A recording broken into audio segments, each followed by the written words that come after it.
ప్రభు నామమున అందరికీ శుభోదయం.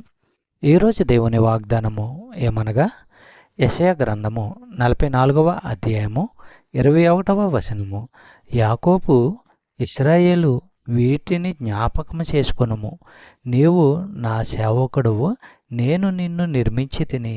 ఇశ్రాయేలు, నీవు నాకు సేవకుడువై ఉన్నావు, నేను నిన్ను మర్చిపోజాలను.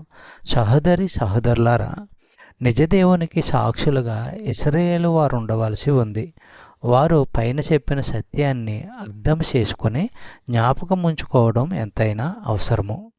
యెషయా గ్రంథము 43వ అధ్యాయము 1వ వచనము మనము పరిశీలించినట్లయితే, యాకోబు, నిన్ను సృజించిన వాడగు యెహోవా, ఇశ్రాయేలు, నిన్ను నిర్మించిన వాడు ఇలాగూ సెలవిచ్చుచున్నాడు, నేను నిన్ను విమోచించి ఉన్నాను, భయపడకుము, పేరు పెట్టి నిన్ను పిలిచియున్నాను, నీవు నా సొత్తు.